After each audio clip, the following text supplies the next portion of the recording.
வணக்கம் ஸ்டூடெண்ட். 8ஆம் வகுப்பு தமிழ் பாடம் தமிழர் இசைக்கருவிகள் இயல் 5. நுழைய முன் ஒரு சொல்லின் பொருளை அறிய பயன்படுவது அகராதி. ஒரு பொருள் குறித்து அனைத்து விவரங்களையும் அறிந்து கொள்ள பயன்படுவது கலைக்களஞ்சியம் ஆகும். இது பல்துறை அறிவை உள்ளடக்கியதாக அல்லது ஒரு குறிப்பிட்ட துறை அறிவை உள்ளடக்கியதாக அமைந்திருக்கும். கலைக்களஞ்சியத்தில் தகவல்கள் பெரும்பாலும் அகர வரிசையில் தொகுக்கப்பட்டிருக்கும். இசைத்துறை பற்றிய கலைக்களஞ்சியம் ஒன்றை அறிவோம். இசை மக்களின் உள்ளத்தில் எழுந்த உணர்ச்சி குரல் வழியாக அல்லது செயற்கை கருவி ஒன்றின் வழியாக வெளிப்பட்டது. இது நகை, அழுகை, வீரம் உள்ளிட்ட 9 சுவைகளை வெளிப்படுத்தக்கூடிய கலையாக பிறந்தது. இக்கலையே இசை எனப்பட்டது. குரல் வழி இசை, கருவி வழி இசை என இசையை 2ஆக பிரிப்பர். இசைக்கருவிகள் இசையின் இனிமைக்கு துணை செய்பவை இசைக்கருவிகள் ஆகும். கால தேவைகள், சமய சடங்குகள், திருவிழாக்கள் போன்ற பல நிகழ்வுகளின் பொருட்டு பலவிதமான இசைக்கருவிகள் தோன்றி வளர்ச்சி பெற்றன.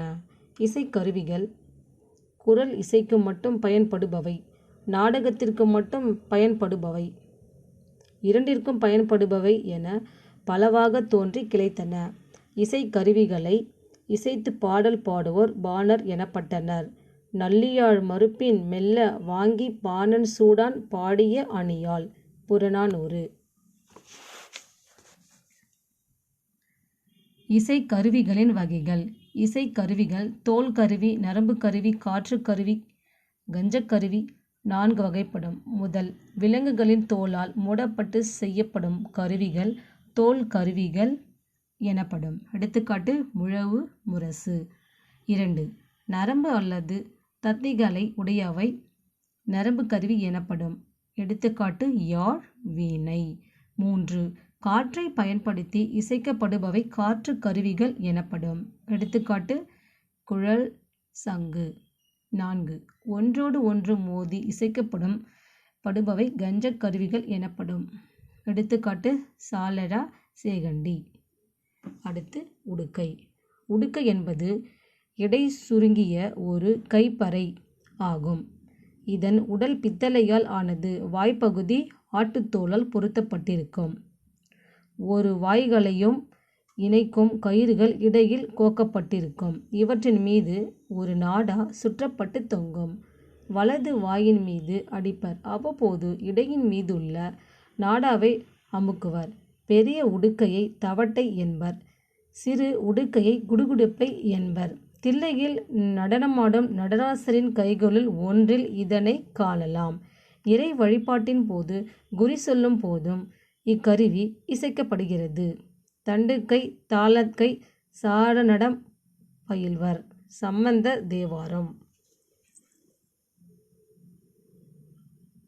குடமுழா 5 முகங்களை உடைய முரசு வகையை சேர்ந்தது.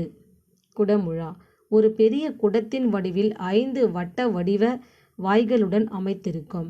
நடுவில் இருக்கும் வாய் மற்றவை விட பெரிதாக இருக்கும். ஒவ்வொரு வாயும் தோலால் மூடப்பட்டிருக்கும். ஒவ்வொரு வாயிலிருந்தும் ஒரு தனி வகையான இசை பிறக்கும். இதன் காரணமாக இதனை பஞ்சமகா சப்தம் என்று அழைப்பர். இது கோயில்களில் ஒலிக்கப்படும் இசைக்கருவியாகும். சென்னை அருங்காட்சியகத்தில் இவ்வகை முழவு ஒன்று காட்சிக்கு வைக்கப்பட்டுள்ளது. குடமுழா.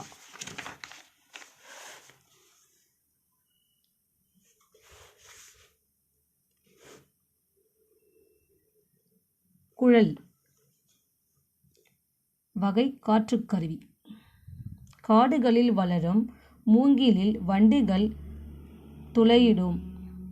அவற்றின் வழியாக காற்று வீசும்போது இசை எழும்பும். இதனை கேட்டு மகிழ்ந்த நம் முன்னோர் அமைத்து கொண்டவையே குழல்கள். இதனை வேங்குழல், புல்லாங்குழல் என்றும் அழைப்பர். குழல் 7 சுரங்களை உண்டாக்குவதற்கு உரிய 7 துளைகளை உடையதாக இருக்கும். இது சுமார் 20 விரல் நீளம் உடையதாக இருக்கும். மூங்கில் மட்டுமின்றி சந்தனம், செங்காலி, கருங்காலி ஆகிய மரங்களாலும் குழல்கள் செய்யப்படுகின்றன. கொற்றைக்குழல், முல்லைக்குழல், ஆம்பல் குழல் என பல வகையான குழல்கள் இருந்ததாக சிலப்பதிகாரம் கூறுகிறது. குழல் இனிது யாழ் இனிதும் என்பதன் மக்கள் மழையாச் சொல் கேளாதவர். திருக்குறள். ஐயன் திருவள்ளுவரே குழலை பற்றி அதிகாரத்தில் திருக்குறளை சொல்லியிருக்காரு. கொம்பு. அடுத்த வகையான கொம்பு வகை காற்றுக்கருவி. கொம்பு வகை காற்றுக்கருவி. மனிதர்கள் தொடங்க காலத்தில் இறந்த மாடுகளின் கொம்புகளை பயன்படுத்தி ஒலி எழுப்பினர். அதுவே பிற்காலத்தில் கொம்பு எனும் இசைக்கருவிக்கு அடிப்படையாயிற்று. இக்காலத்தில் பித்தளை அல்லது வெண்கலத்தால் கொம்புகள் செய்யப்படுகின்றன. இதனை வேடர் வேட்டையின் போது ஊதுவர். கழனி மேடுகளில் காவல் புரிபவர்கள் விலங்குகள் கள்வர்களை விரட்டவும் மற்ற காவல்காரர்களை விழித்திருக்க செய்யவும் கொம்பினை ஊதுவர்.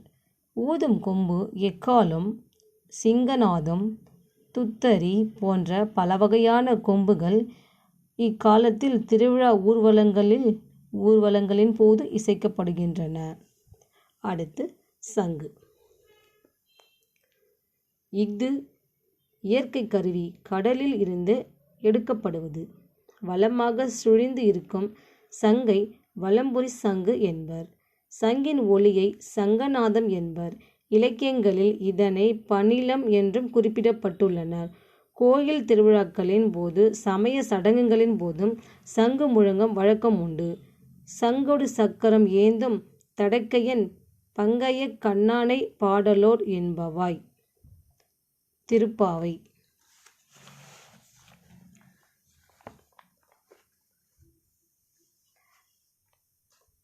சாளரா சேகண்டி திமிலை. அடுத்த பகுதியில் பார்ப்போம்.